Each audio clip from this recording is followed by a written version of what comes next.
about Running Man at imbitahan natin ng lahat para samahan tayo sa Running Man. Ayun, ikaw muna. Ikaw yung mauna. Ayaw nga.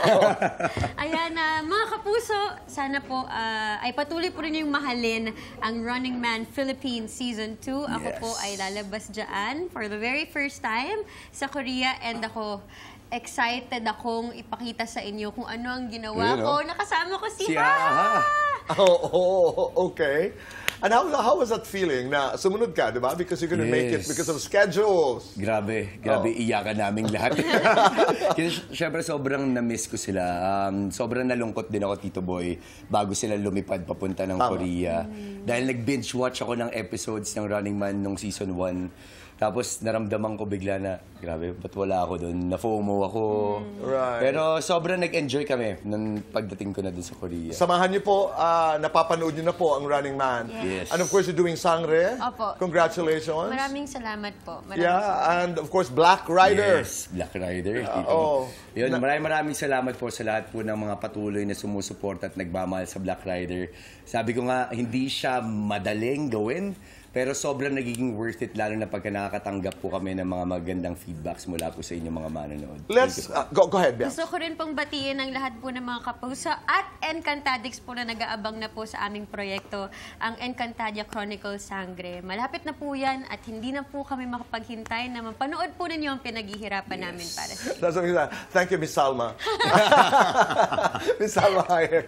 Punta pa tayo ng ilang core memories. Let's go to a third one. Ano ang bibilangin natin? Third. Ang pangatlong taon namin, Tito Boy, was actually a blessing year. Yun po yung taon na na-convert po ako to our religion. Yun po yung nung ako po ay nagpa-convert, actually hindi alam ni Ruru, hindi po alam ng family niya. It was a personal decision of mine kasi that was my 20th birthday or 21st, and then inisip ko, Tito, ano po ba ang isang bagay na pwede kong iregalo sa sarili ko na alam kong hindi mawawala sa akin. Because growing up, Tito Boy, kahit po yung mommy at daddy ko na mga tao na wala po sa akin eh. And that hurt me very much. And so I thought of that. And then for some reason, I was driving. Sakto may sinag ng araw. And then I felt the calling. Na siguro yung relasyon ko sa ama ang kailangan kong iregalo sa akin. At yun yung walang kahit na sino makakakuha sa akin nun. And so nagpatala po ako. And then hanggang sa malapit na po ako mabautismohan at nag-aral ako, dun po nalaman ni Ruru. You're making me cry. Pang-apat, Ruru. Pang-apat ay, yun na yun natin. Break. Hindi. Ito yung parang learning year. Kasi syempre, yan po yung, it was the first time actually na nagkatrabaho kami nung fourth year for The Right One. Napakarami naming natutunan, not just sa relationship but also sa careers namin.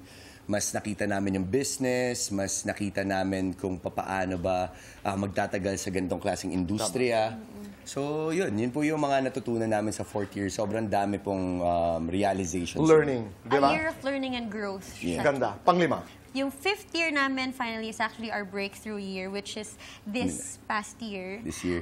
Ito po yung nangyari na finally ang Black Rider, Lolong. Ako po, nagawa ko yung aking pelikula na Mananambal, and now I got Encantadia Chronicles Sangre with me.